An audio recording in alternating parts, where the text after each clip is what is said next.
Hello, dear listeners. Today's episode is on the 1993 horror short story collection Wormwood by William Joseph Martin, aka Poppy Z. Brite.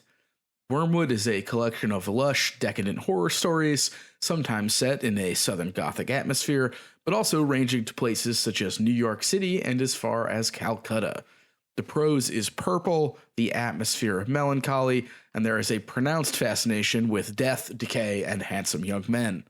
As we get into this episode, we kind of discover that our two horror episodes, the last one on Stephen Graham Jones and this one on William Joseph Martin, were inadvertently an exploration of the Gen X mind.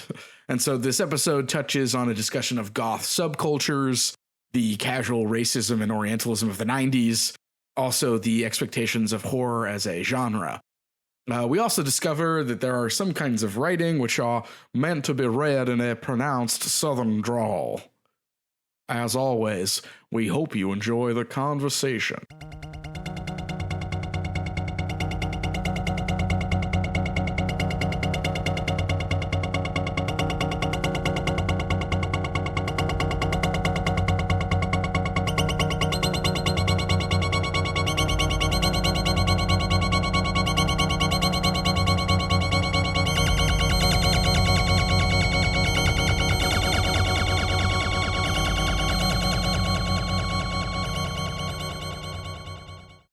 Well, what'd you think of the book? I got kind of annoyed reading it. Hold on, I'm gonna turn my AC off. If you can tell by the notes, I was a little annoyed.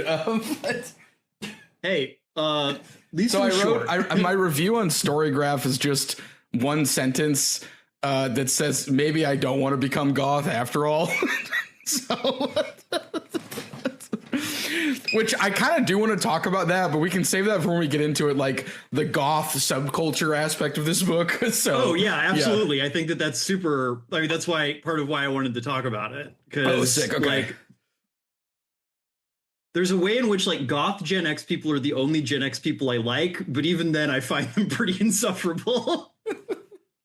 Well, like I told you, the xenophobia story is just, you're Chinese. And there isn't really anything else to it. It's like, so. Well, I think that is actually like I think that's kind of a spin on a Japanese, weird folktale kind of thing. Okay. Like, the like kind of old, and I mean, there's like a Chinese, ish also corollary, kind of the East Asian, weird fiction where it's just a weird thing happens and then it's over. Yeah, I mean, that's kind of how I felt about some of these. So maybe there is kind of an analog I just wasn't thinking of in terms of something more absurdist or folktale-y. So yeah, I mean, I think when I think about this book in terms of what I want to talk about here, I want to talk a little bit about transness. Yeah. Because I don't know if you looked it up, but they do not go by Poppy Z. Brite anymore, and they are now William Joseph Martin. So they are a trans man. And I think that if you read this with that in mind, a lot of things start clicking into place pretty aggressively. Yeah, I would in terms of all the loving descriptions of twinks. And female reproductive organs, i.e. the scared of them. So yeah, being completely disgusted by any form of female sexuality. Yeah, what did I think I wrote? Yeah, I wrote underneath lots of Eros and Thanatos. I wrote scary vagina. But yeah, the book of his that I like most is I think I've mentioned it to you before. I might have even mentioned it on the show at some point. Exquisite Corpse, which as best I can describe is gay serial killer erotica. Oh wow. I actually think that his prose style works better in a novel because it kind of can sprawl out more. I was gonna say something about that because I felt like it was getting hit in the head with perfumed paragraphs, and then then stuff just ends because it's a short story. Exactly. Yeah, it feels like there's a real contradiction here in terms of trying to write these I don't know if I quite want to say MFA-ish short stories, but these short stories where it's clearly all about crafting this little dagger of prose. Yeah. But then trying to do that with like 10 pounds of velvet. Yeah, and like opium smoke. Yeah, exactly. Yeah. And so it just, I feel like that it works better in a novel where it just has a lot more room to like luxuriate in like the prose. Now that you mention it, they do have a lot of like revelation moments, which is like the stock way to do MFA stories, which is, that's drawing from Chekhov and other like precursors where it's like, here's the like dagger moment of revelation after some sort of buildup and like, I think you can even look like people have categorized all the different ways Chekhov does it and then uses those to teach. But I think that's relevant because I think that accounts for like another luxurious paragraph and then, it's over. So. Well, I mean, for me, it reminded me of nothing so much as Mr. Edgar Allan Poe. Yeah, I think that's a clear analog here in terms of like the decadent element of this or the. It reminded me a lot of Swinburne's poems where he's like, this exquisite, like dead body, that kind of stuff. Yeah. Like, but I can see the Poe for sure. Yeah. I mean, this feels like Ben. Next time I suggest we read someone's first book. Tell me to stop. Tell me don't do that. Well, yeah. How many? Well, I mean, that's Nightwood was a first book, and that turned, I think, right? Unless it was the second book. Well, I mean, I think it's like less if it's like their only book, but if it's like, this is like a person, particularly like the genre space, who like, this is their first one. Tell me not to suggest. Well, because did you do that for Birthgrave too? Yeah. Yeah, I was like Birthgrave Daily, this one. Maybe there was another one. I don't know. But yeah, I'll that'll be a rule. We don't read the genre space, no first book, unless we're doing something. If someone's written like 10 books, we cannot read the first one. Because it's not going to be the best one. That's a good rule of thumb. I just think in general, it's like the first page, 99 page test. It's like, don't read the first one if they're in the genre space. I will say again, at least it was 200 pages instead of,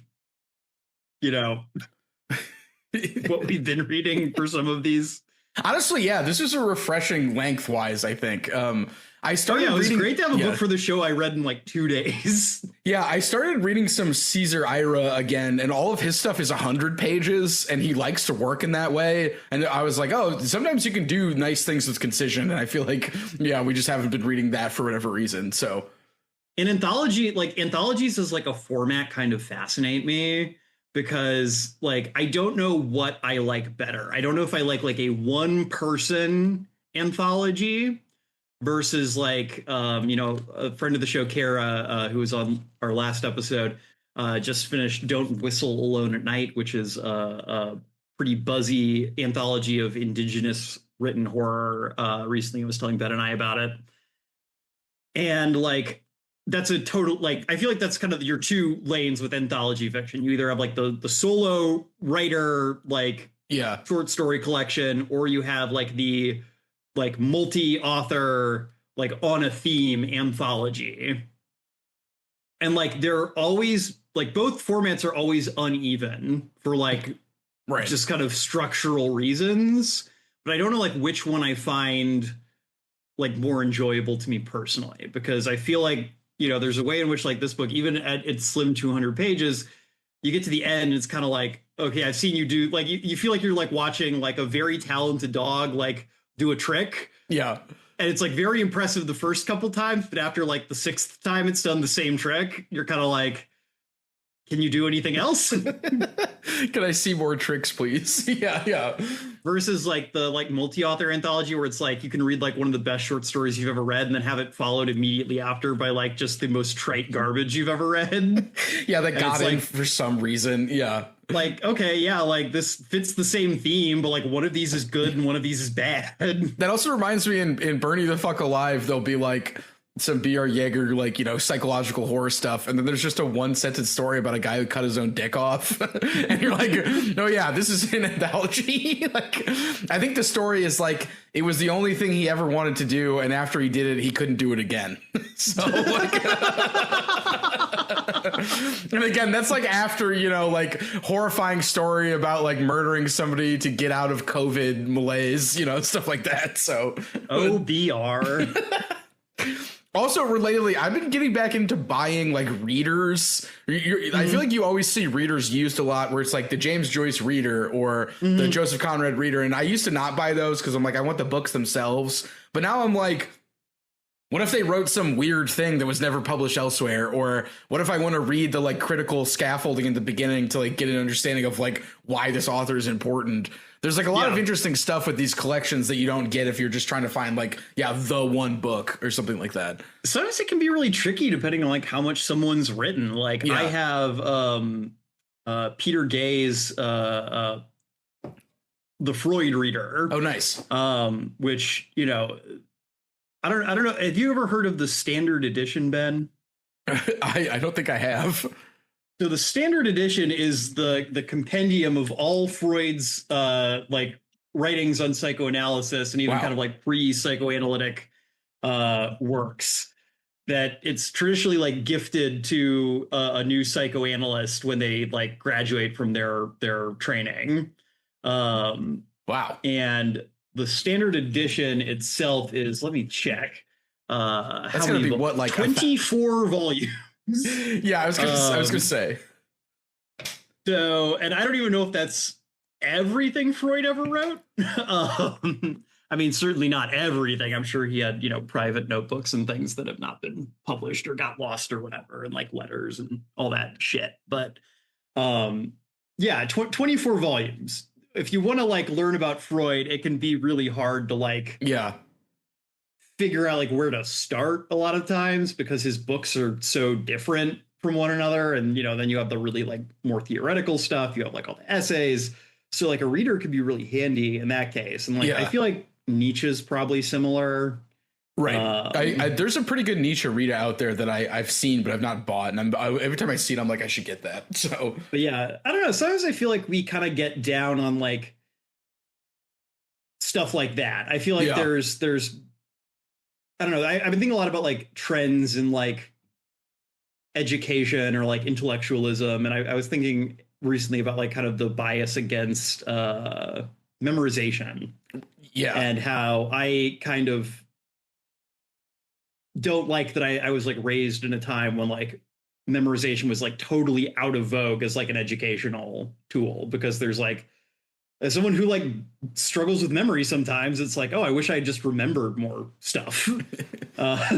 Speaking of that, there's a great story of Isocrates, who was a pedagogue around the same time Aristotle was. And Aristotle heard that Isocrates would make his students memorize speeches that he wrote to practice. And Aristotle was like, that was like if you taught somebody to make shoes and you gave them like a shoe manual. And someone has said like, wow, that's a really funny joke, except like Aristotle wasn't teaching anybody. Aristotle was just writing like taxonomies. And if you actually want to teach somebody, then you have to have them memorize something first, maybe that's better that they can do, and then so that they can approximate their own style using that. And it's a funny thing because Socrates is like one of the better teachers coming out of like Plato, Aristotle, Greek school, but we never read any of his stuff because we don't have a lot of it. So yeah.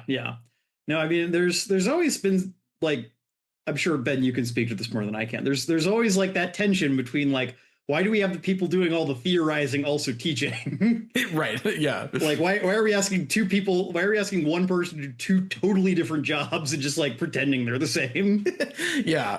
And like, I think memorization is interesting because I think it used to be more in vogue, and it was because people could learn things that people that are better than them have written so that they could then get better. And I think now, you didn't have phones. Like I don't want to be like a boomer about it, but it's just like, it does change like the value of like memorized knowledge when like, why would I bother to memorize all of, The Tiger by William Blake when anytime I want, I don't have to go to my bookshelf and like pull down a copy of the complete works of William Blake. I could just Google The Tiger William Blake and it's right there on poetry.com. Right.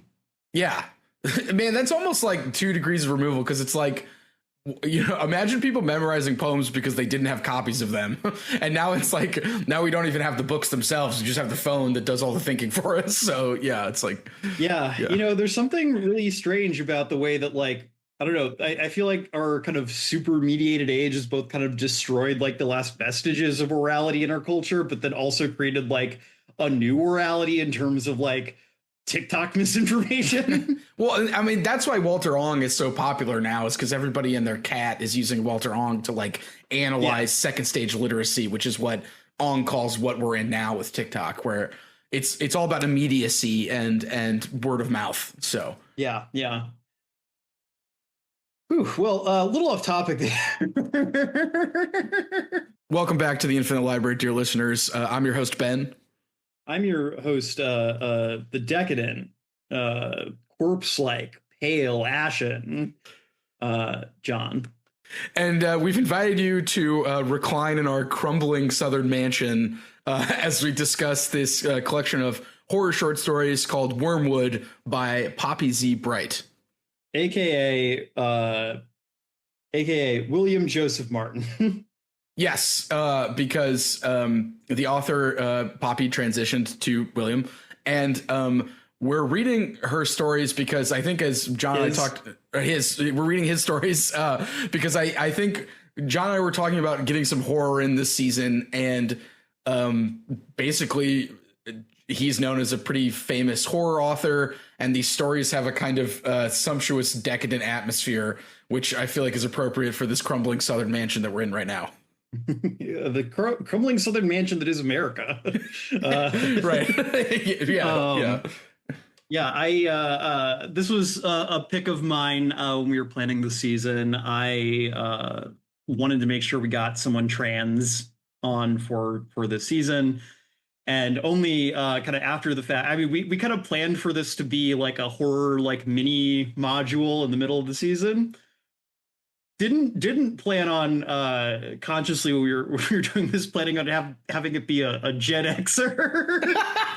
well, mini module. Yeah, it was a Gen X horror module. So yeah.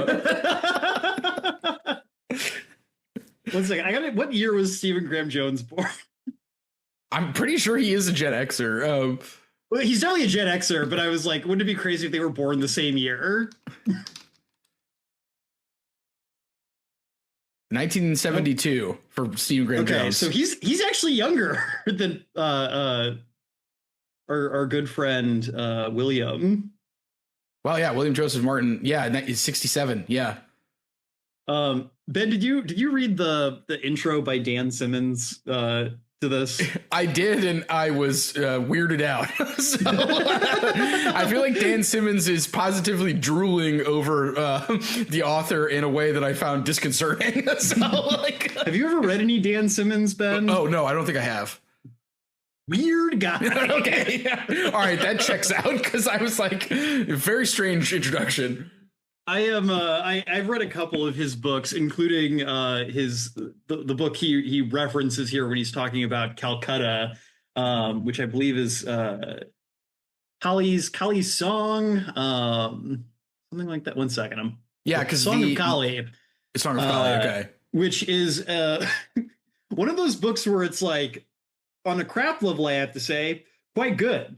Also, insanely racist for something written in 1985. Yeah, we can maybe talk about this, but there's definitely a strange treatment of race in this collection that we could maybe chalk up to just, it was the 80s, the 90s, and cultural mores of the time. So no, I definitely want to talk about that, because I think that there's something curious there. But yeah, I found the Dan Simmons intro very interesting, because he keeps like harping over and over again that the author, again, the now William Joseph Martin, was born in 1967. And how could this young whippersnapper be putting out work like this when they were born in 1967? Yeah, how old is Dan Simmons? That felt like a losing my edge, like James Murphy LCD sound system thing, where it's just like, oh, like if it's this good, I'm washed. It's over for me. So Dan Simmons was born in 1948. Okay, but I think that it's a little more like kind of pointing to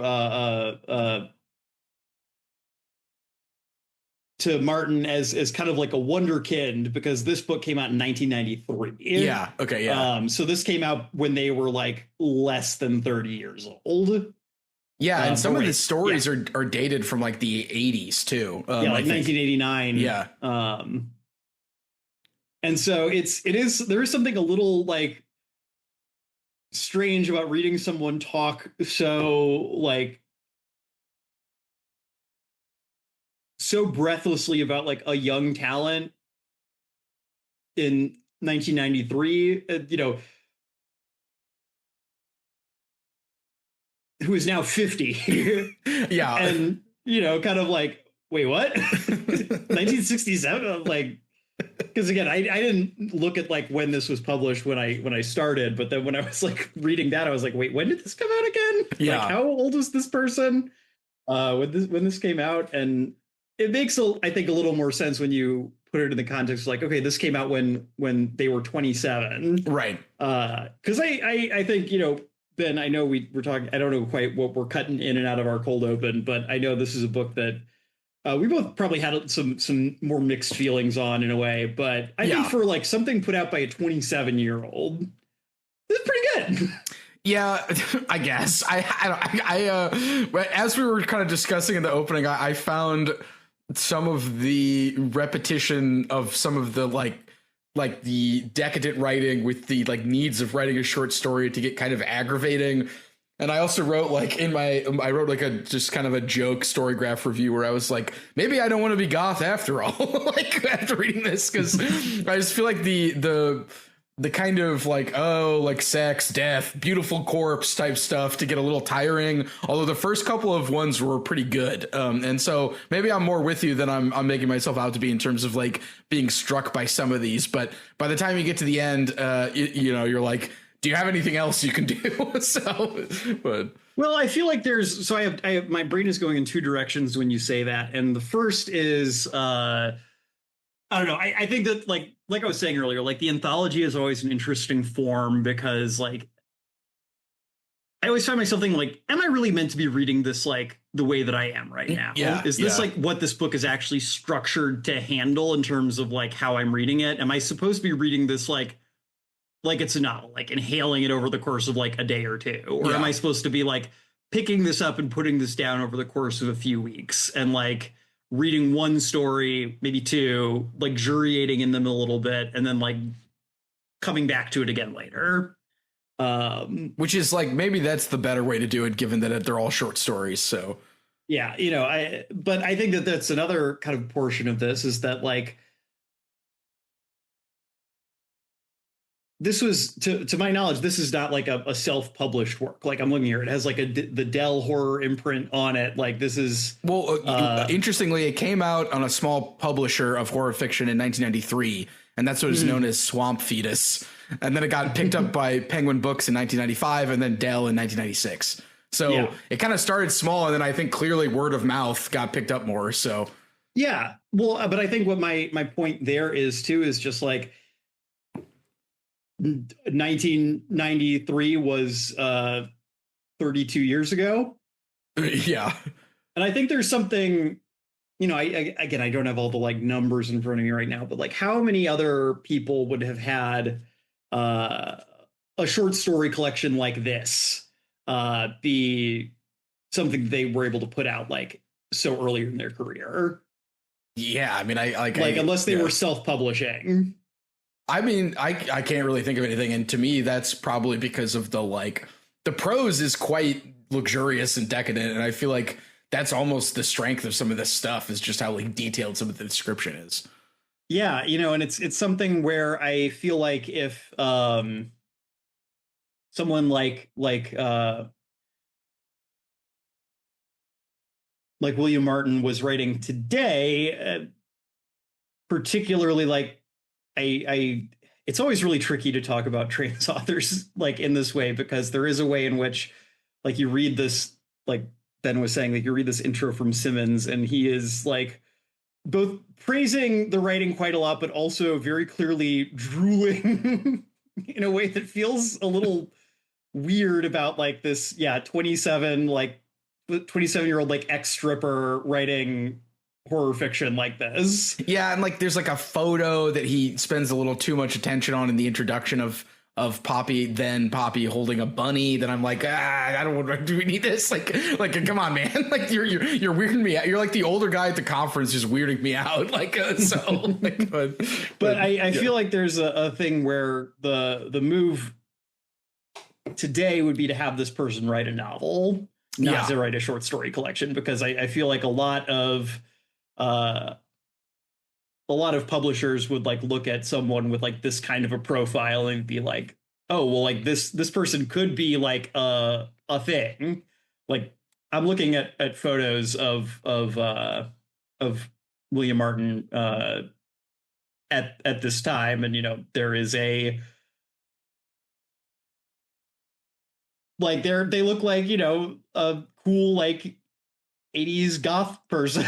Like if I was a publishing executive today and I saw someone like this like cross my table, I'd be like, oh yeah, we're gonna make you a big thing. Like you're gonna do great on Tumblr.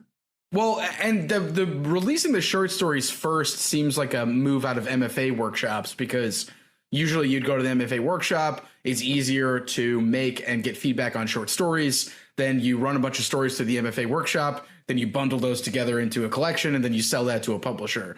And so I wonder if that was somehow related to getting this book out. Whereas, like, yeah, to your point now, like B.R. Yeager, the short story book, Burn You the Fuck Alive, only came out like after he had 2 novels. One of them was an experimental card game. So, like, I think like that's like an interesting analog now in terms of which one's going to come out first and how it's going to be marketed.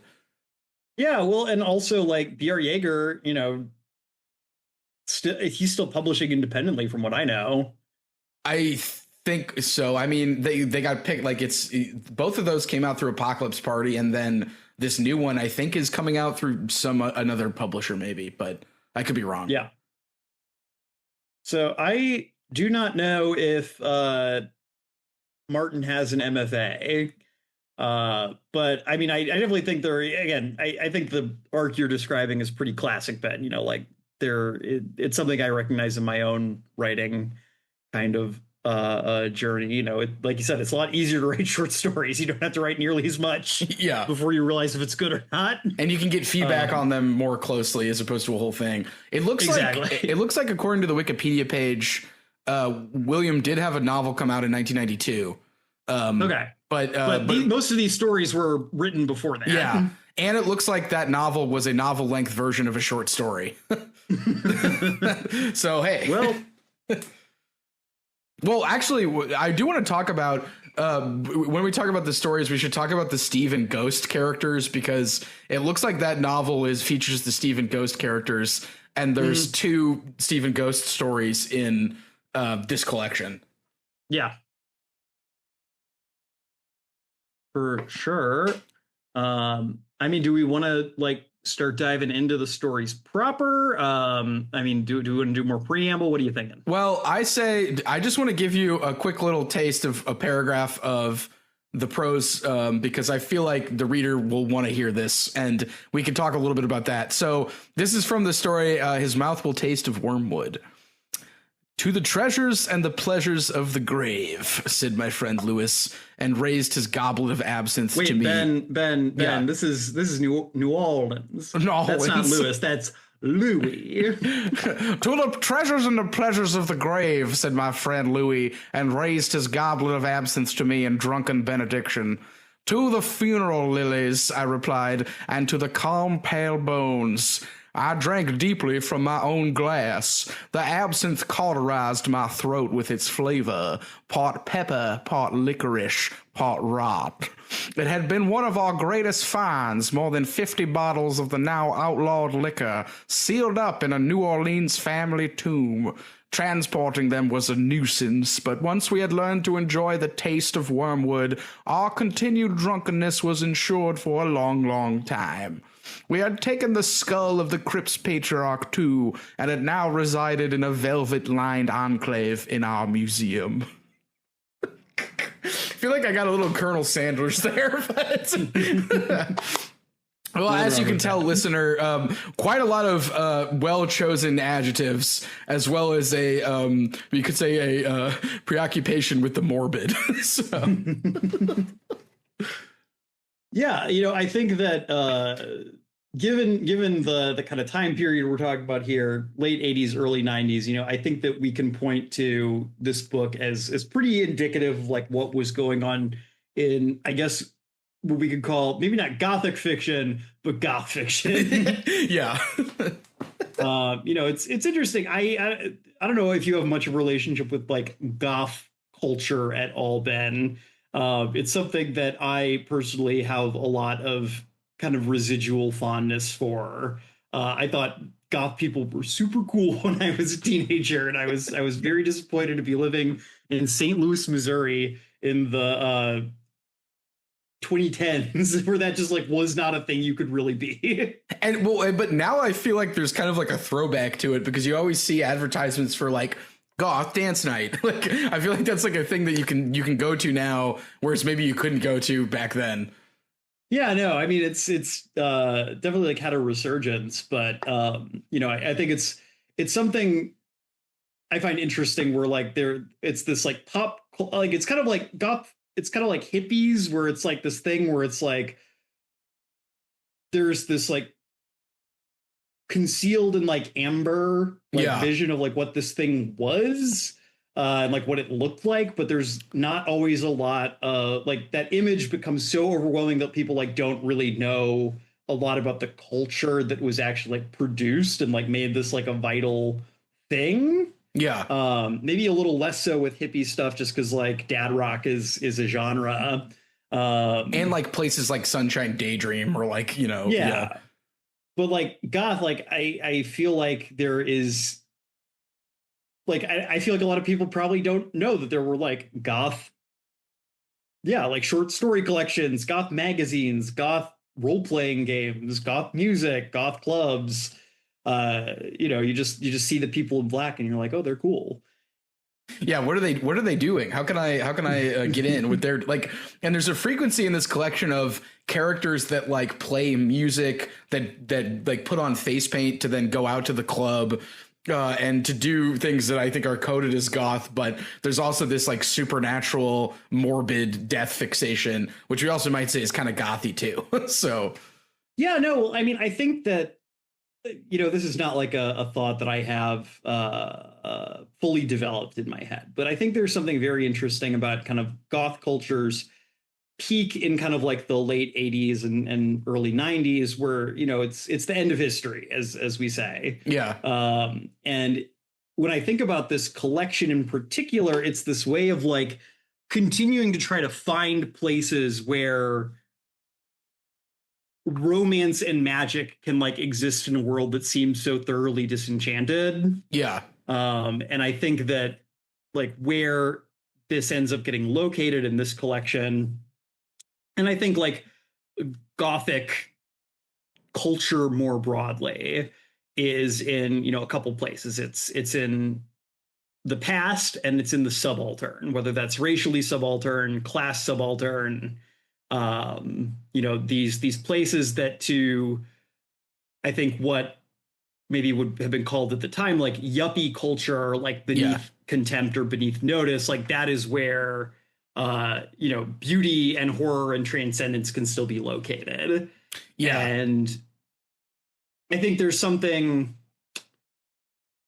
I don't want to say commendable necessarily, that feels like maybe a bit of a strong way to put it. I think there's something interesting there, even if it also kind of maybe can creep into Orientalism or like fetishization of like certain like modes of life, or like almost cartoonish depictions in some places. And just to kind of like, oh, isn't this better? This reminds me, I one of my favorite movies is Barfly from 1986, and it's one of the more like what if Bukowski was just a fun like depictions where there's a scene where like this yuppie and his wife are making out in a car, and Bukowski, played by Mickey Rourke, is driving, and he rams his car into their car and pushes it into the intersection, and the person in the car with him is like, why are you doing this? He goes, to make them afraid of dying again. It'll be good for them. So like, and sometimes I feel like that's kind of some of the vibe in here. Also in terms of like in that story I read from they're like kind of like jaded Oscar Wildean like aesthetes who are trying to like explore the limits of experience, and they eventually get into like death basically because they meet like a hot twink at one of their rock shows who then like sucks the soul of his friend like out of him, and then the story just like ends but there's a kind of just like, oh, I've seen it all, I'm so jaded, like death is the final frontier. So yeah. No, I mean, like there's a way in which, like, I don't know, there's a quality to these stories that like I feel a lot of affection for, which is that kind of like decadent quality. But I almost feel like there's something that like I find myself rubbing up against, in that like, and maybe this is just a product of like when I was born, my age, etc. But like, I read this and there's part of me that kind of is like, how does this feel any different than just reading Edgar Allan Poe? Like, this doesn't have like the stink of the modern on it. Like, it feels a little like backwards looking.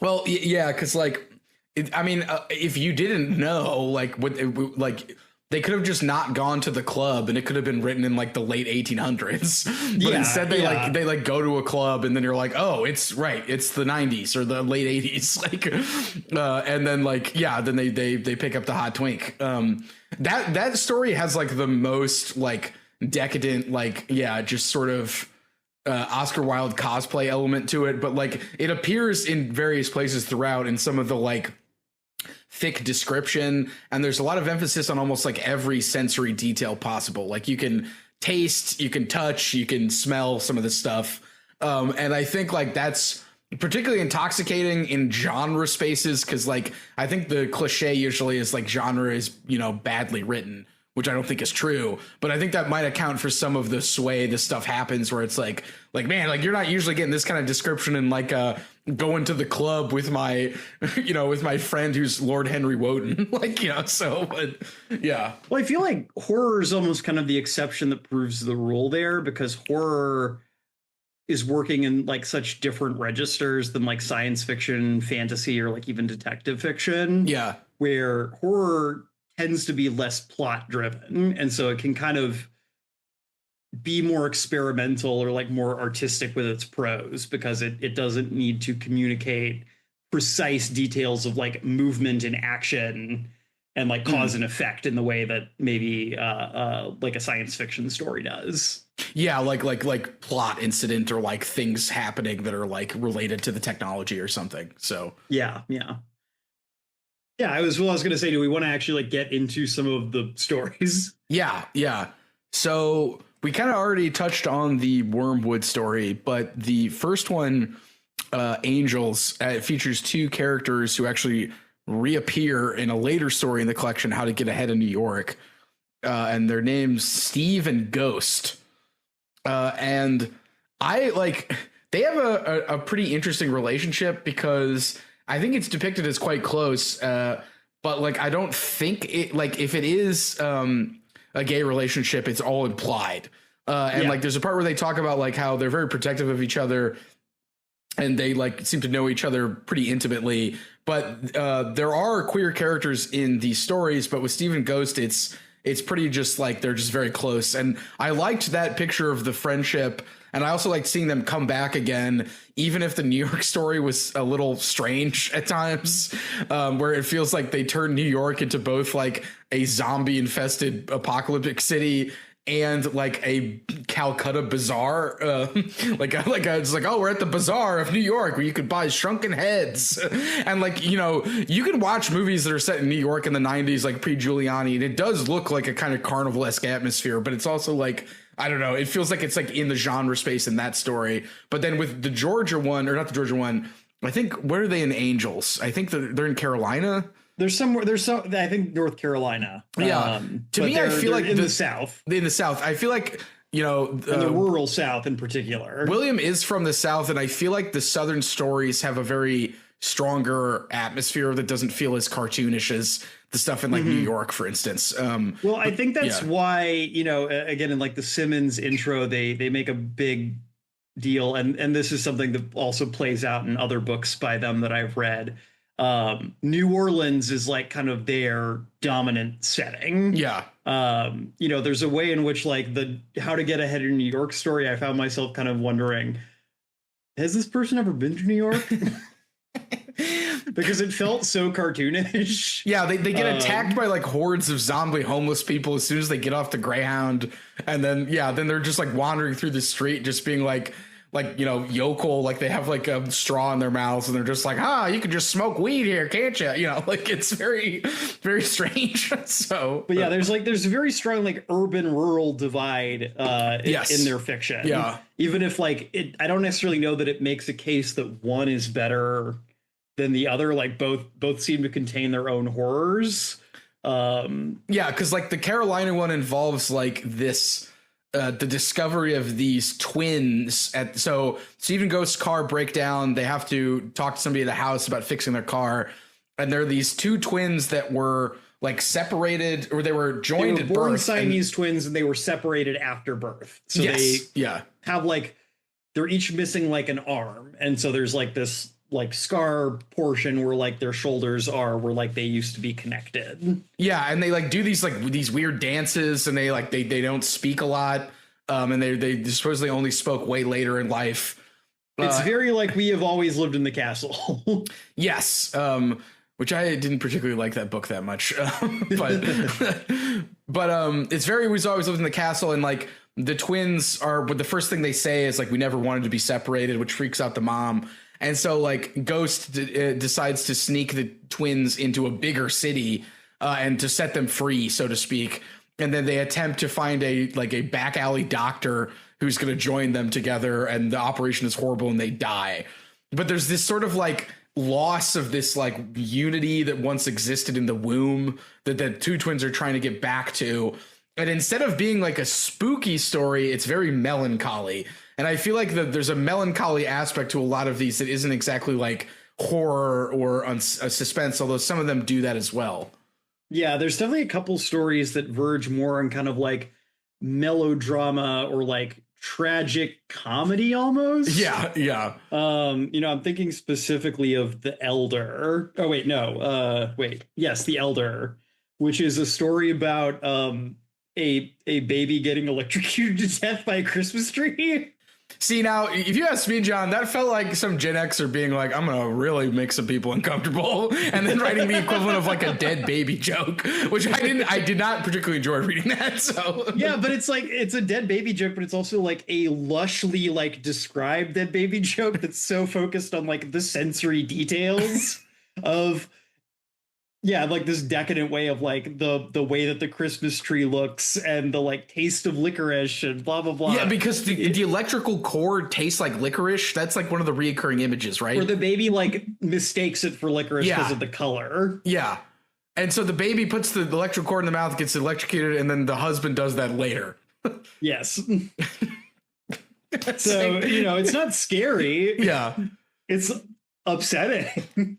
In fact, I think one of the few shocks is in the story, The Sixth Sentinel, which feels like it's a ghost story that's from like a kind of like, you know, I'm dead now, but I can see everything. And then you find out that the ghost has then been manipulating this person that the ghost has been talking to in order to like unleash some like horror. Although I did find myself laughing when the ghost narrator says, "There's my magic bag." And I was just like, I know that's like a voodoo thing, but for some reason it took me out of it because I was just imagining like the ghost suddenly talking like, oh man, who's that? Like, there's that one Southern rock star who has like a big voodoo vibe. I just imagine him suddenly talking like that. So, well, I mean, that's then that's how you're supposed to be imagining them talking. Like, Yeah, like, you gotta. yeah. I feel like there's a certain groove you're just not in with these stories, Ben, where you just have to put it in like this melodramatic register. Okay, it's Dr. John. Yeah, if I had read the stories as if Dr. John was narrating it, I probably would have liked it more. But like, I don't know. I keep comparing these to Poe, and I think about like, it's like you're never gonna hear like a recording of the Raven where it's like, what is that tap tap tapping on my chamber door? Quoth the Raven nevermore. It's always gonna be like, what is that tap tap tapping upon my chamber door? Quoth the Raven nevermore. Right, like you have to get gothy with, but you have to like get into the vibe, and the vibe is cartoonish. Like, that's my magic bag. Yeah, like, let me see if I can find a section. Like, this is like a voodoo pirate ghost. Like, come on. Yeah, it's a voodoo pirate ghost who had been talking to a woman who's possessing a stripper. Yeah, so that the stripper will then that he can have her be subject to a curse so that he can kidnap her soul and make love to her for all eternity. Yeah, I guess that is pretty melodramatic. I guess I wasn't quite reading it in my best Dr. John voice. So, but I mean, I don't know. That was one of my favorite stories in the collection, just because it's fun. It's Well, okay, speaking of this section, then my top lieutenant would take 3 steps forward and put a ball in the lowly one's brain. His corpse was laid tenderly in the chest, his blood seeping into the mounds of gold or silver or glittering jewels. And I would tuck in one of my mojo bags, the ones I had specially made in New Orleans. Then the chest was sunk in the mire of the swamp, and my man, now rendered trustworthy, was left to guard my treasure until I should need it. Yeah, I guess that's the right register to read those in. Yeah, no, I mean, I don't know. It's tricky because you read the prose sometimes, and it can be hard to kind of remember, like, you need to do a little bit of that imaginative work yourself. I don't know. I feel like there's a way in which we've all gotten a little lazy in that regard. Yeah, but I don't know. I see what you're saying, but I also feel like I need. One of the interesting things about Poe, and not to get too big brained about it, was he was like doing a lot of weird like collage and assemblage where he would borrow different techniques from different places. And that's one of the reasons why people still read him, because he used to be, considered like beneath academic investigation. Like, I think you can probably find like Harold Bloom sort of doing like a absolutely can. Like, Poe, who cares? The equivalent of that. But then like his weird assemblage of techniques is like one of the things that's interesting about him. And I don't know, like a lot of these were, they're from the same like voodoo New Orleans pirate voice doing like and that's how I trick them with my magic bag type stuff, like, which like is fun, I guess. But I don't know, maybe I wasn't as into it. Like I should have been reading them from that voice from the beginning. Yeah, I mean, it's something where I think that if there's something I find interesting in this work, and maybe again kind of in like goth literature more generally, it is kind of this sense of heightening. It's the sense of like, again, trying to like locate spaces where drama and like romance can occur. I feel like there's this way in which, like, I don't know, I read this collection and I find myself thinking about like the 90s, and I find myself comparing like the 90s to today. Yeah. And I find myself wondering, like, if I was going to write something similar to this, and again, this is just me speaking from my own perspective. Like, I'm sure that there are people who disagree with me on this, but it's like, there's a way in which like the subaltern has been like thoroughly mapped and like, gate kept and overexplained. Like, a strip club is no longer like a seedy place where like yeah, maybe it's just like gross guys, but maybe like there's one of the strippers talks to a ghost. Yeah. They have a Facebook page. They're going to post pictures of what's the buffet every day to try to get people to come in. Like the subaltern like is not the subaltern anymore. And so I feel like there's a degree to which these stories don't quite read maybe how they used to. But I think there's something about like trying to find romance in the mundane and in like these places of like ugliness or objection. Speaking of which, in the same way, like I think like Poe or Lovecraft was maybe doing at their best. Or Baudelaire, to maybe name like kind of one of the key figures in like that style of Gothic writing. Do love Baudelaire seeing a corpse and then saying that made me think of you, my beloved. And then he writes that whole poem about it. So, and it's one of those things where it's, I remember when I first read, Le Fleur de Mal, and like enjoying it, but kind of finding it a little cute in a way, because like, oh man, this is what was freaking the squares out, 1870 or whatever. And I feel like there's something here with that too, where it's just what is like scandalizing and shocking, like for better or worse, under modernity has like a very short shelf life. Right. And like, not to harp on B.R. Yeager again, but I do find it interesting that Negative Space blew up so much because it basically just takes like the thoughts and feelings of being in high school, like super seriously. Like the idea that like, that feeling you have in high school, like my town sucks, I have to escape it, then becomes your town is a summoning ground for Lovecraftian monstrosities beyond your comprehension. And you may not be able to physically leave town because you were stuck in like a space-time continuum hell trap. Like that's like, in some ways that is kind of the subaltern. Like I was listening to an interview recently where he was talking about Bernie the Fuck Alive, and he said he was listening to like The Black Parade by My Chemical Romance, like to try to get that kind of like doomed teenage goth vibe. And like, I feel like that's interesting. And now, of course, he said that he's done writing about teenagers. Like he's all tapped out. I think his next book is going to be about like a 30-year-old woman. So like, he's just like, I need to write about adults now. But I do agree with your saying in terms of like, the underground goth club was an exotic space, and now like your local bar might turn into an underground goth club for goth night, So and I think too, like for instance, this description from a Georgia Story, which I did like, refers to. So the cool thing about a Georgia Story is it's like this guy who left, the narrator has left Georgia and he's returning, but he used to be in this kind of like crumbling mansion in like a band with all of these guys, and they had like kind of a doomed gay love affair. And he escaped and then came back. But when the narrator is talking about this, the narrator says, in decaying little clubs with runes and cryptic names spray painted on their walls. I gotta do Southern voice again. We made music for crowds of dark-eyed children with blue-black hair and flickering fish-netted hands. Sometimes a long wing of depression, a chill of horror touched Gene's days and nights, brought on by acid or mushrooms or the skewed walls of his brain. He raged through the church, and only our love for him kept us from hating him. He clung to the door of my room and accused me of having a thing with Sammy. He said he could taste my spit in Sammy's mouth. I looked at dark-eyed Sammy standing in the hall behind Gene, and Sammy shook his head.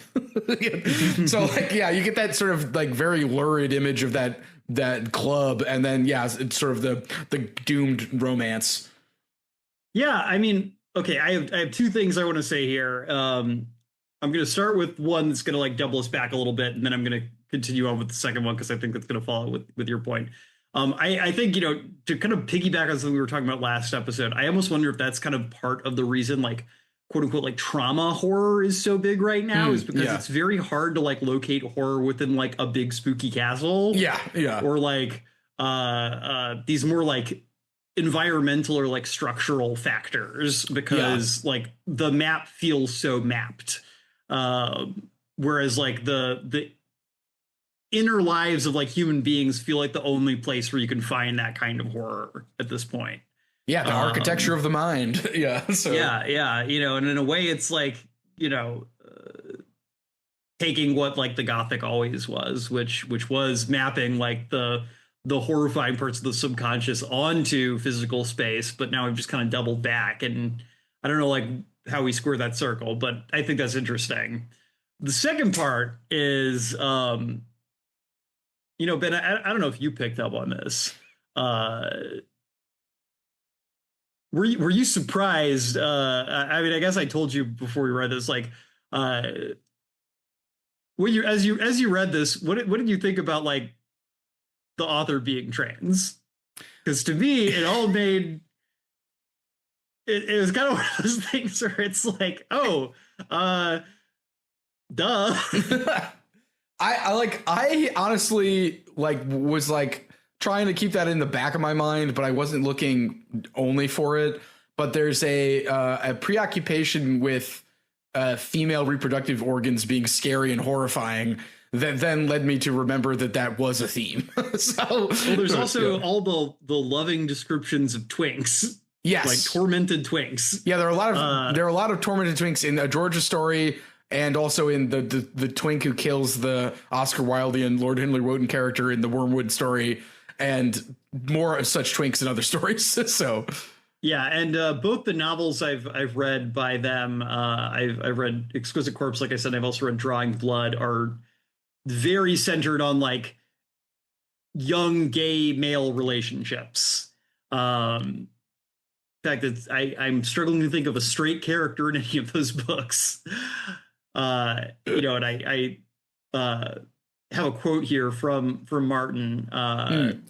Ever since I was old enough to know what gay men were, I've considered myself a gay man that happens to have been born in a female body. And that's the perspective I'm coming from. Well, there it is. Yeah. Because, I as I was reading through this collection, I don't think we actually have like a story that is like primarily written from the female point of view. No, because even the last story, I guess, is a straight relationship, but that last story, by the way, feels like a Silent Hill game. We can talk about that later, but it's very Silent Hill, that last story. But yeah, there's no written from a female perspective, and then there's an important female character, but it's not from her point of view. It's from the man's point of view. It's in first person. Right. Yeah. So yeah, I agree. There's not one.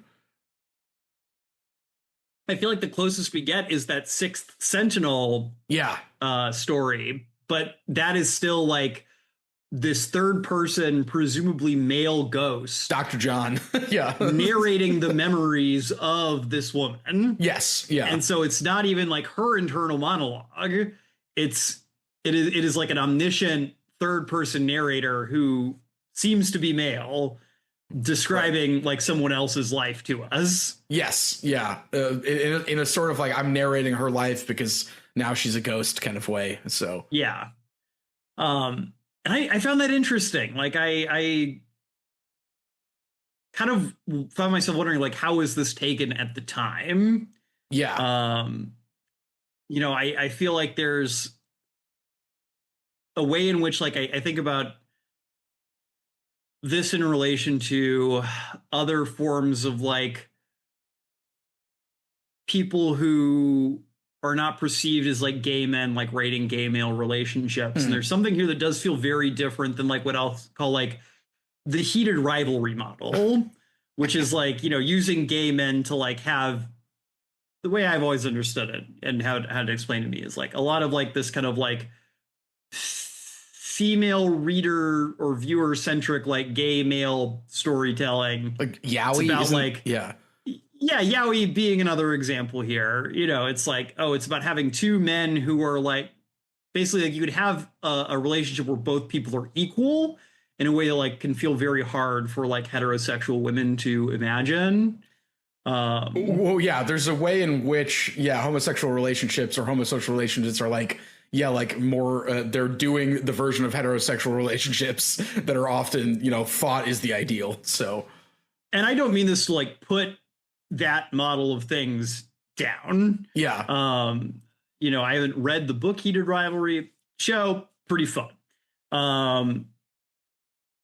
But like there's something about the way like this book is doing like the gay male thing that it's different.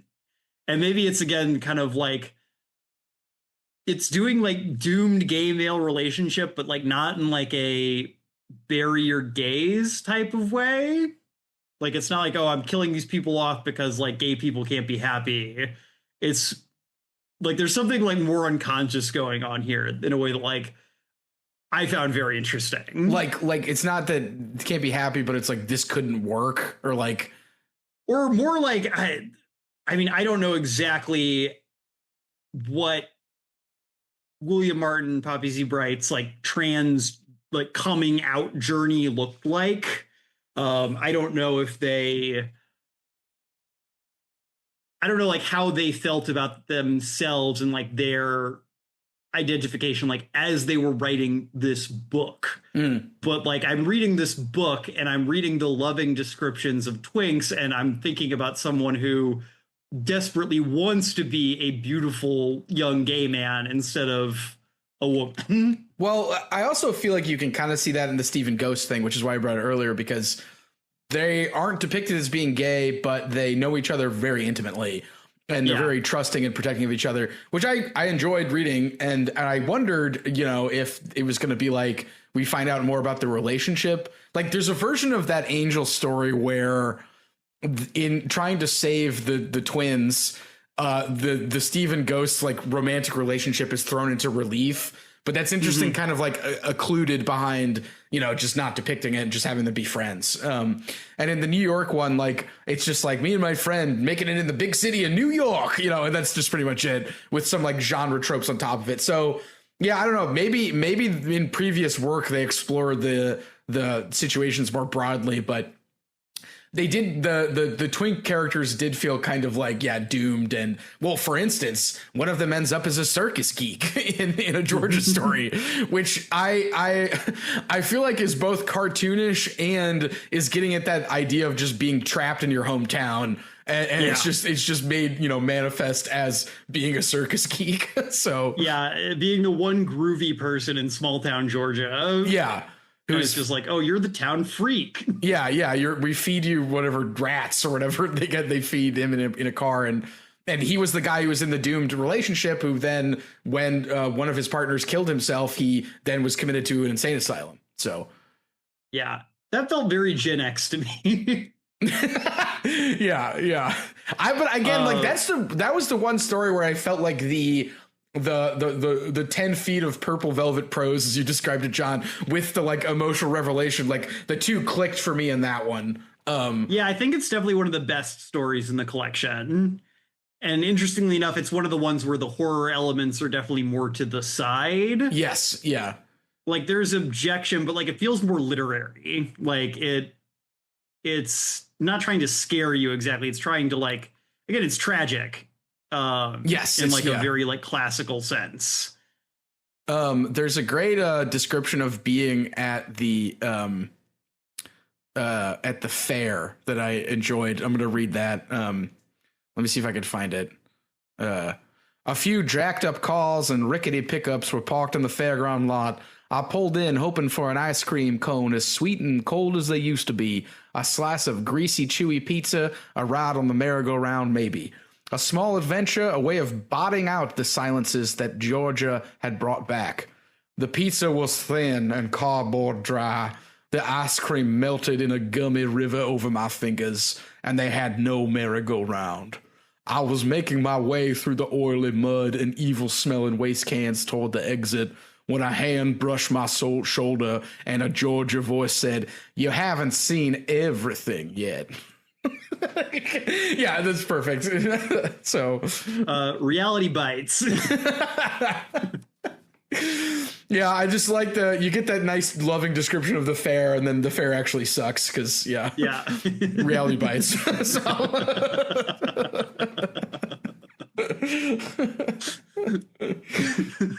All right, well, I want to talk about the Silent Hill story too. Yeah, what was going on with that story? Because I feel like, did him and that guy who had the record collection conspire to kill the woman? I don't know. It feels like a Silent Hill story because they enter this like industrial wasteland escape where the woman is ostensibly going to get a a back alley abortion. A back alley abortion, and then she just gets hooked by a huge hook.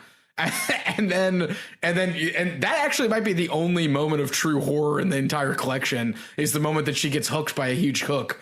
And then it describes as how like the two of them share complicit glances afterwards, the narrator and the other guy who might be sleeping with his girlfriend. And I don't know, that one felt extremely overwrought to me, because then it's like, it's called the ash of memory, the dust of desire. There's a famous Ezra Pound line where he's talking about symbolist poems. He says, "Do not say dim lands of peace." And I kept thinking of that, like, do not say the ash of memory, the dust of desire. Like, it's like kind of portentous. So, but yeah, it's one of those things where I feel like we've talked around this a little bit, but there is this way in which, like I said, this book feels like watching like a very talented, like I said earlier, dog. That feels a little cruel, but I'm going to say like you're watching someone who is like I think like a very talented young writer, like do their one trick. Yeah. And you watch them do it again and again and again. And by the time I kind of reached this point, especially after it comes this is the last story in the collection. It comes after The Elder, which is the kind of black comic dead baby joke story we talked about. Like, I don't get how this collection is structured. I don't get like, why are these stories in the order that they are? See, I'm not saying there's no logic there. I'm just saying it's not obvious to me. I mean, yeah, this is definitely the longest story I think in the collection. It comes in at about little under over 30 pages. But I found myself like really kind of feeling pretty done with the book by the time I reached this one, because again, like we're coming off of like some stories that I think were actually pretty good. Like, I don't know what you thought about Calcutta, Lord of Nerves. I didn't find it to be a scary story, but it was a story that had some striking imagery and prose. I'll agree with that. There's also like a scary vagina in that story as well. So yeah, I mean, then vaginas are scary. Sorry, I guess some of us don't get laid as much as Big Ben, and we still find vaginas kind of scary. I'm just saying, we talked about that theme earlier, so yeah. Yeah, no, I get you. But I found that, to be a story that, had some striking imagery, and then I find this one, and like, I agree with you, the bit with like the hook, like, going through this lady, like it's intense, but again, I kept finding myself wondering, like, am I reading this the right way? Like, would I be liking this story more had I put this book down for a week? Yeah. After finishing The Elder, and then picked it back up and enjoyed and experienced this story as like its own singular event. Well, see, I think it was put at the end for that hook shock, but at the same time, like it ends in a similar melodramatic note. Like it ends with just like, oh, my love, like I wish she had not got hooked at the Silent Hill abortion factory. like the reason it feels like a Silent Hill story to me is that like the way that the events happen feel like we're rendering some like hidden repressed thing. Like, and the repressed thing is that like him and this other guy conspired. Cleveland expired to kill this like woman, and then like, but maybe it's Cleveland from Family Guy. yeah. The narrator in Cleveland from Family Guy. No.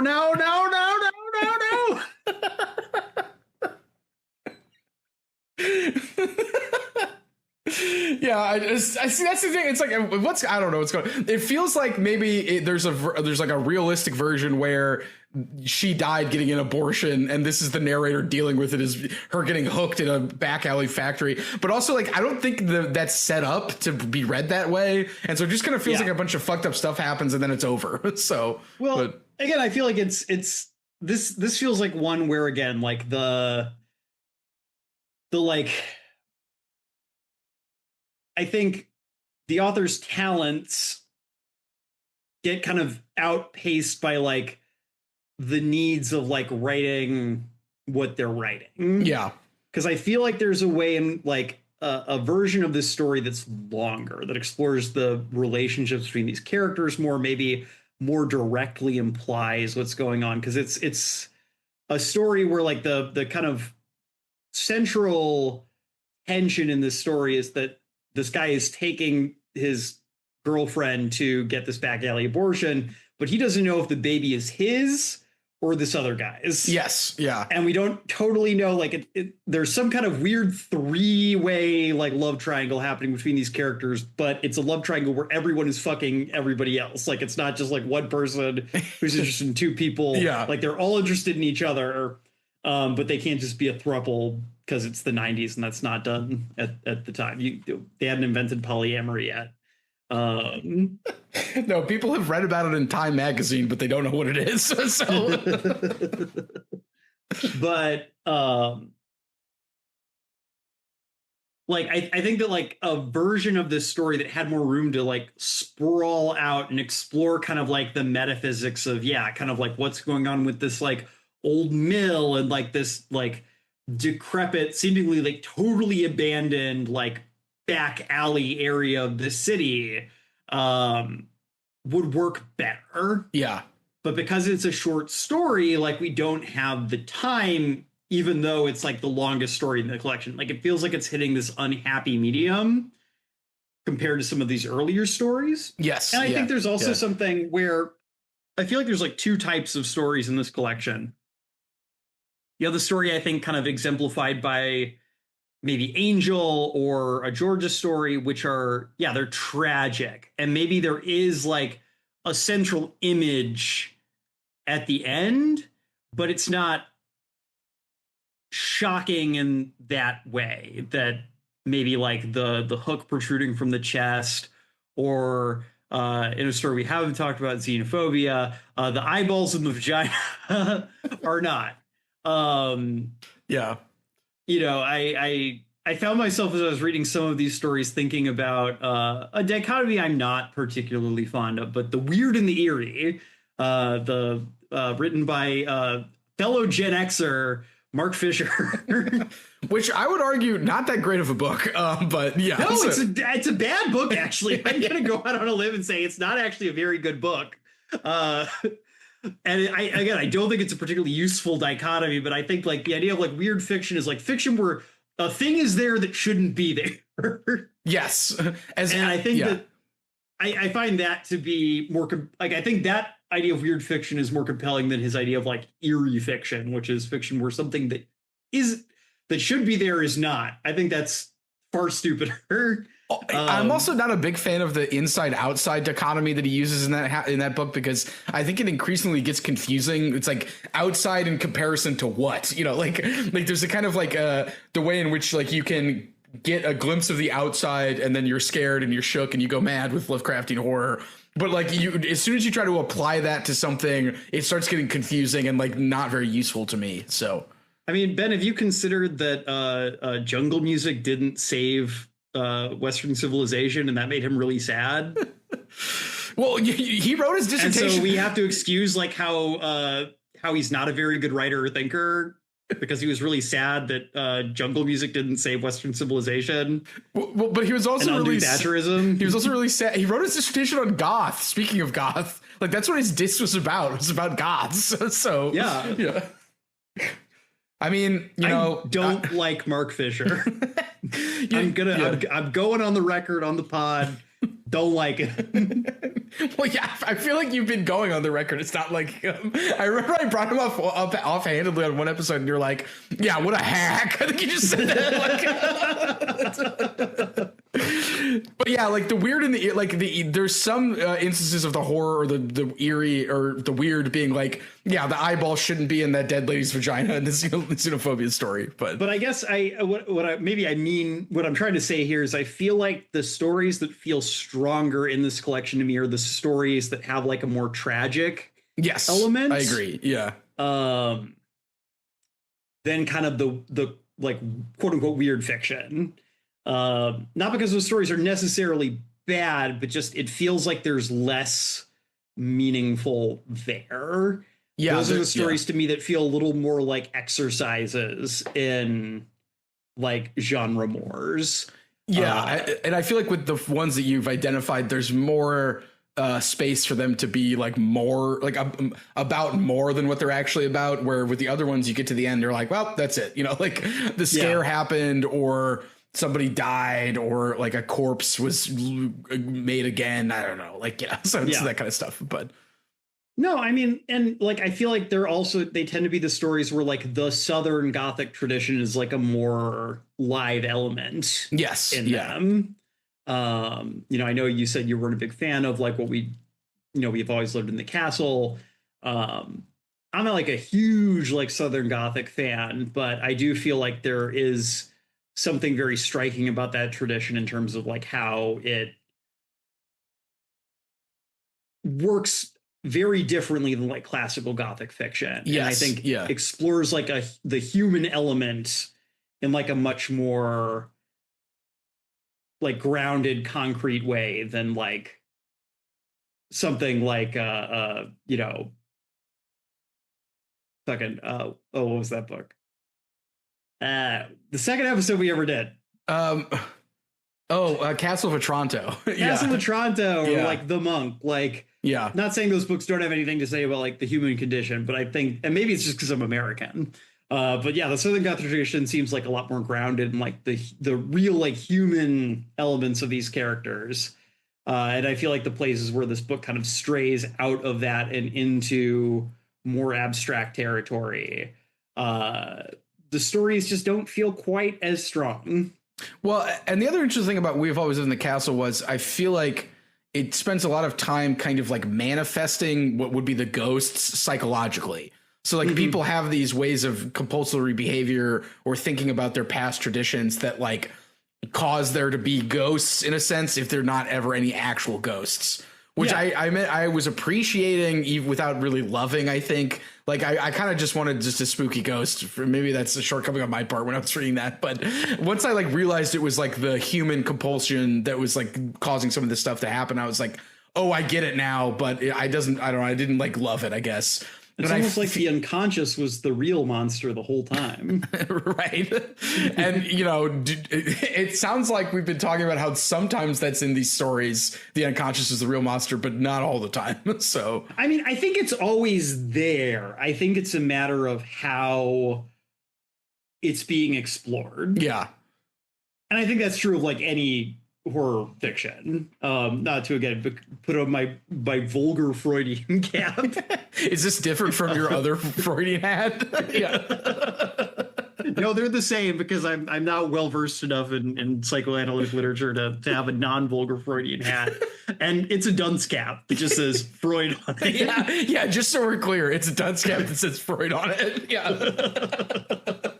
But I mean, like, again, there are like, excuse, the hacky way of putting this, there are ghosts of this in all the stories. Like, again, in that last story, Ashes of Memory or Desire or whatever, like, this is still there. Yeah. It's still operative, but it gets lost in the sauce. Yeah.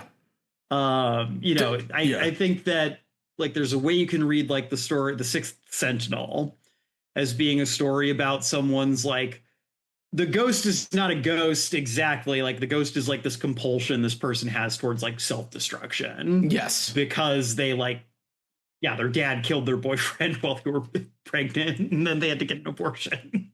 Yeah. Which is fucked up. Like absolutely. That's super fucked up. But I feel like, and again, maybe this is also like places where I don't want to like speak out of turn here, but like there are places in this book where it's like, okay, the stories that feel realist are the ones that are about gay men. Right. Yeah. Like there's a reason why I think we both find Georgia a Georgia story so striking, and it's because it feels like the one that has like the rawest emotions. Yeah. In this way, like there is, this. It is a story that is written, I think, in a similar way to the rest of these from the standpoint that there is this very like decadent preamble. And then there's this moment of shock, of horror. There's this striking central image. And in this case, it is, this like the guy who used to be like the core of this like gay male, like polycule friend group band, whatever, has been reduced from this like charismatic, like goth, like artist. Decadent artist, like Lestat de Liancourt type, to being like an abject circus freak. And it's like, it's pretty ugly. Like, it's pretty sad. Yeah. Like, I found it to be affecting, even if it didn't scare me, in like a like thrills and chills, like Vincent Price style way. Interestingly, it was written in 87, so it's one of the earlier stories. Yeah. So again, like there's a structure here, and it's a structure that like is very classical. Yeah. But I think it works better in these places where I think more of the author's like unconscious material is like being processed. Yeah. And where it's a little less focused on being like a scary story in like this more traditional mold, or like a tropey way. Yeah. I think. Yeah. Oh, go ahead. I just the bit where the narrator sees Sammy, the circus freak. I put my hand through the gap in the bars, but as Sammy reached up to take it, I drew back. His hand was slimy with blood and shreds of flesh. Ages of gore had dried under his fingernails. I could never touch him again. His eyes found mine and held them. Take me with you, he whispered through the bars just before he bit the rat's head off. Ooh, that's good. Also, that almost threatens to break the scene because, like, he's depicted again as like this madman, and then he just says this very clear thing to the narrator. But yeah, okay, there is a story I want to talk about. Ben. Yes, it's a story we have talked around a bit. It comes about I think it's like literally the midpoint of the collection. And that is the story Xenophobia. Yeah. Which is a story that feels like it, again, much like The Elder, feels like it's supposed to be like a black comedy more than it's like a traditional scary story, but gets mired in just some truly bizarre, like, racial and sexual politics that feel very 1993 to me. Yeah, it's like, it starts off like you think it's going to be this kind of like burnout high school story, and then they just enter the exotic world of Chinatown, and then it's like, they go to the fucking like antique shop from Gremlins. Yeah, and an old man's like, you want to make some money? An old Chinese man, I should add. Like, you want to make some money? And we need you to just watch this corpse. Like, again, there's a way in which like it feels very classic ghost story, where it's like you have these like two dissolute characters. They get kind of like suckered into like doing something for like a weird like liminal character, and then something scary happens. Right. They get paid to watch the corpse. They get bored. They break into the old man's stash, and because he's Chinese, he has an opium pipe. But then they find like these hallucinogenic mushrooms. They eat the mushrooms. At one point they say, hey, what if we looked at the dead lady's vagina? Then they open the dead lady's legs. Well, no, they don't just do that. They decide to look at it because one of the characters at some point was like, hey, you know, like Chinese girls' pussies are sideways. Yeah, this sounds like a come down bit. Like, literally, it sounds like a come down bit that just happened to be a horror short story, or horror in quotes. But yeah. And then they look inside, and guess what? Oh, her pussy's normal. Until they open it up and there's an eyeball inside. And then they scream like it's Scooby-Doo and they run out of the room. Like, zoinks, man. Yeah. And then they run into the old Chinese guy. He gives them their money, and then they're like, "Oh man, that was weird. Like, do you have like some hallucinogenic mushrooms in there?" And then the guy's like, "Oh, everyone knows all mushrooms in Chinatown are poisonous except to the Chinese." What? What?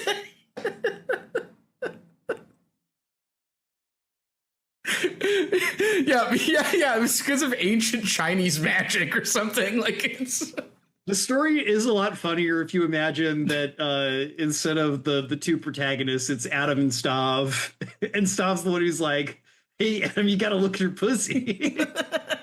And then the old Chinese man is Nick Mullen. Yeah, he's Nick Mullen doing a racist Chinese voice. Yeah. Well, also, like, the implication is that they're like maybe poisoned and gonna die. like the way it ends is like, I don't feel so good, Scoob. like it's really like the ending of the story.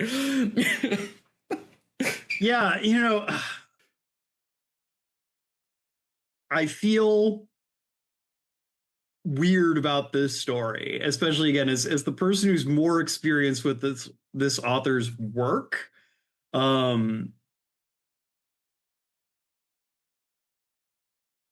I'm going to say this happens in all their novels. It's from '89 too, so it's also an earlier one. Well, Ben, that's lovely, but there's this strain of, I don't know if I entirely want to call it Orientalism, but there is like a interesting relationship to Asian characters across William Martin / Poppy Z. Brite's career. Oh, really? So it's not just this story. Like, it's not always this. I'm sorry, but genuinely like offensive. Yes. Like, yeah. I'm not saying, I don't disparage like them as a racist, but like this would not fly today. You could not write this story today. Right, because well, speaking of your thing about the quote unquote subaltern, it feels like that's when this gets applied to race, basically.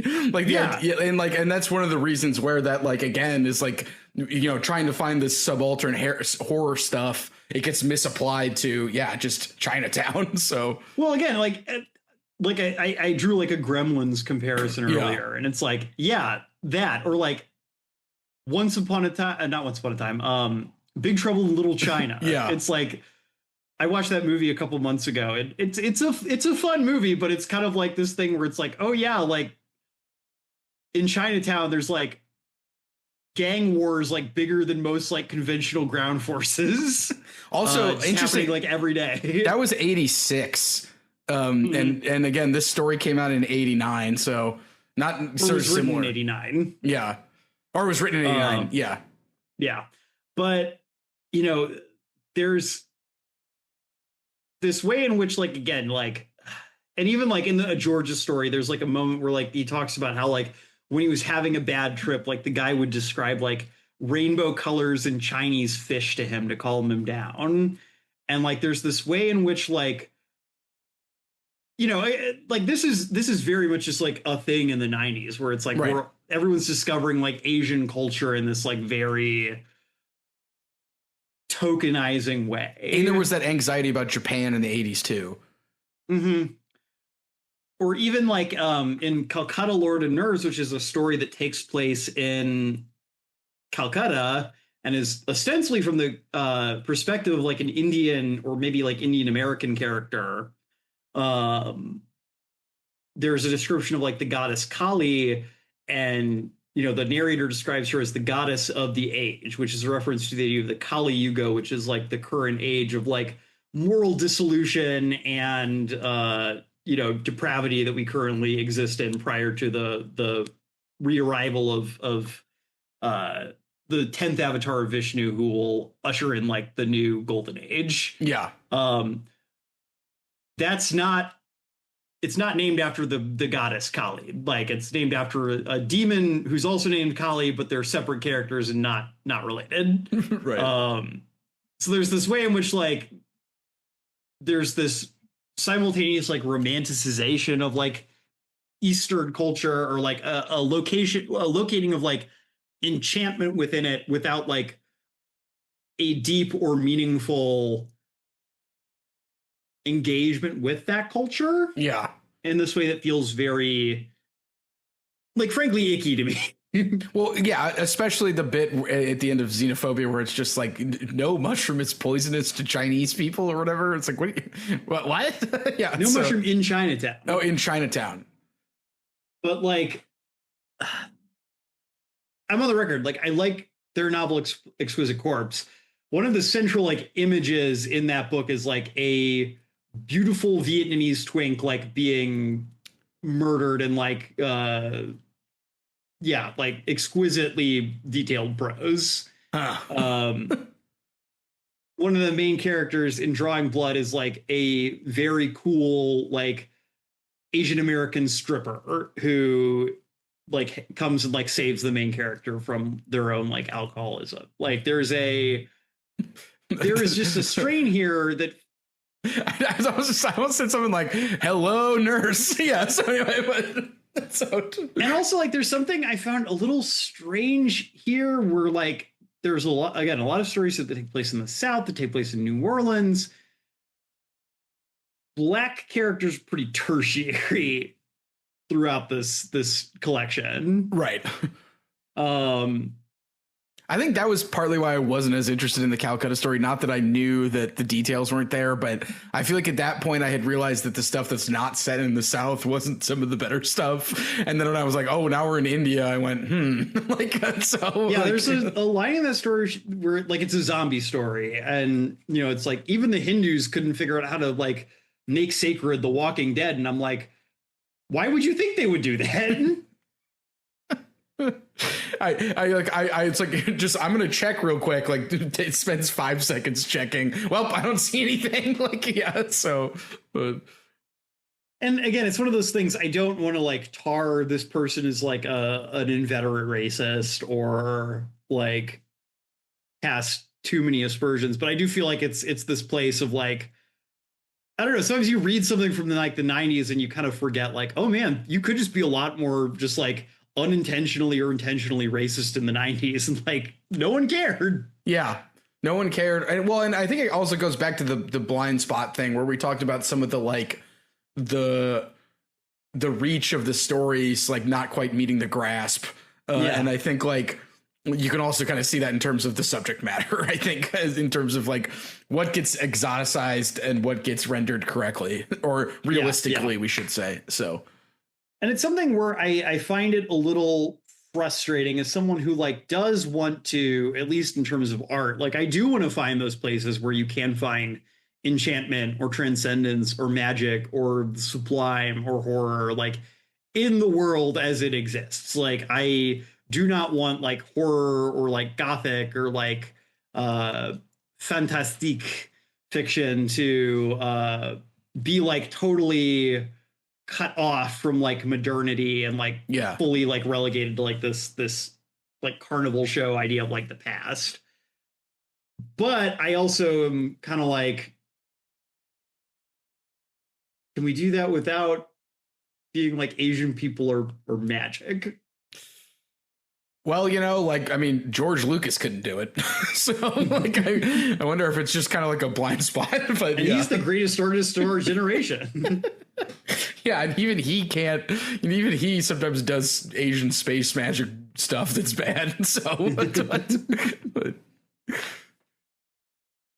Yeah, I don't know. It's a weird tension in this book, and one that I was not expecting going into it. Yeah, I don't think I was either. And then, I just, I was sort of gelling with some of the stories, not gelling with all of them. And then coming across the xenophobia story, I just was like, what's going on here? So, and there's a way in which, like, again, with that title, it feels like it's supposed to be kind of tongue in cheek.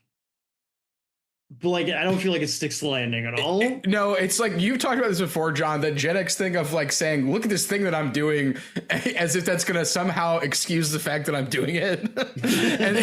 and David Foster Wallace does that all the time. And he's one of the, Gen X writers par excellence. So yeah, I find myself associating back to when I was in my undergrad and I took like my art history 101 course, and my very like Gen X white guy professor was reading like an essay from like the 60s or 70s that just like had the N-word in it, and he just read it out loud in front of the whole class. And, holy moly. I don't want to be like he looked proud of himself, but there's clearly a way in which like I feel like there's a way in which he was kind of got a little thrill out of like scandalizing everyone by being like, oh yeah, Gen X white guy couldn't say the N-word. Well, and he was quoting it. Yeah. So yeah, exactly. God. So it's this thing where it's like, yeah, you get to simultaneously like call attention to like how fucked up something is, but also you get to indulge in like doing it. Right. And like, it doesn't rescue. I mean, and again, like that's not to say you couldn't write a story about that, but I don't think it was attempting to do that. So I mean, if it was, it wasn't doing it successfully. Yeah. Where do you want to go from here? I feel like we pretty much covered it. That's my thought process too. Yeah. Unless you want to talk some of these other ones, I don't have any thoughts about, to be completely honest. That's fair. I don't necessarily either. Like optional music for voice and piano, missing footprints. That one I just kind of like glazed over for some reason. Missing or the piano one? The piano one. Yeah, the piano one felt like honestly, that was the one that felt like most like MFA to me, because it felt like the most like navel gazy about like, oh, I have this compulsion to make art. But what was interesting about it was that like they get this irreversible operation and then they're happier. So that's, speaking of sort of the unconscious creeping into that, I don't know. I'm not saying there's nothing there. Just like my brain just kind of glazed over it. Yeah, same. And I also felt that way about the lovely corpse one. And then what is it, Missing, I think, or Footprints in the Water? That one I got a little more out of. Yeah. It wasn't a standout to me at all, but just like, oh, they're doing like kind of a sci-fi thing. Yeah.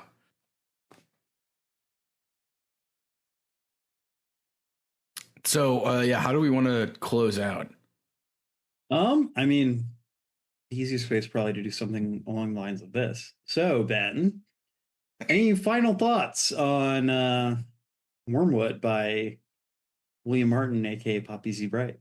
I think I would probably pick up more of his stuff just based on the strength of some of the Southern stories. But I also feel like, as we've discussed, the reading experience of this one was a little mixed. So, yeah, I feel like for me, I would say I don't know if I'd quite say I'm a fan. As someone who can say that I really enjoyed one of his books and have been mixed on the rest of them. And I haven't read anything that came after Exquisite Corpse. All the other books I read are pre that book, so I don't know. Maybe if they, maybe there's improvement there that like I have not experienced yet. I feel like, based on how we've described this book today, you'll have a pretty good idea of like if this is for you. Oh, did you see that they wrote they had a run on The Crow? Yes, I did. That's crazy. Yeah, no, it was the 90s, man. Yeah. Okay. Sorry. Yeah. What were you saying? Well, I was going to say, like, I feel like this is a book where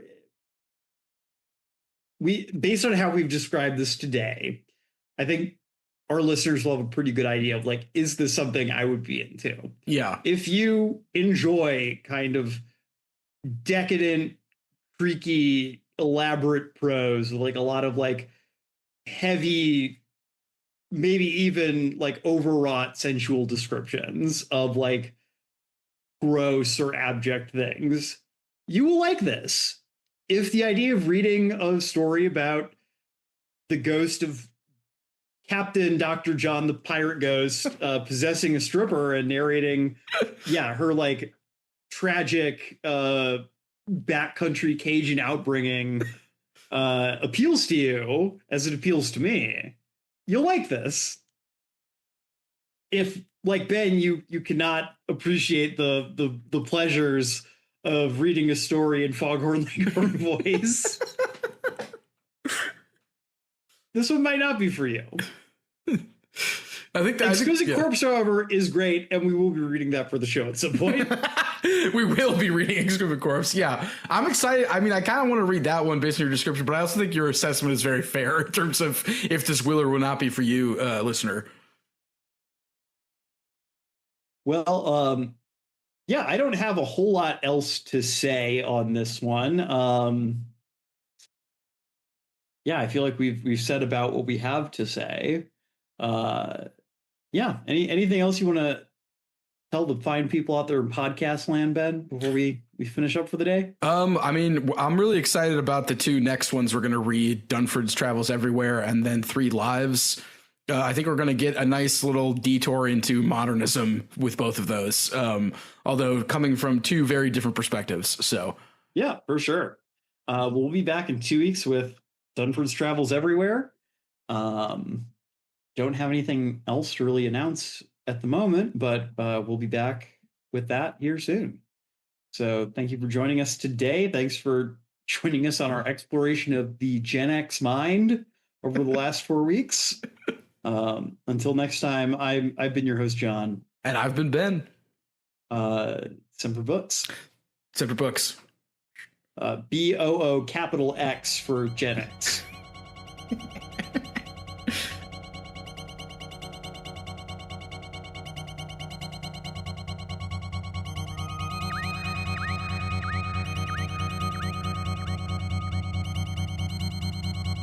Thank you for listening to The Infinite Library.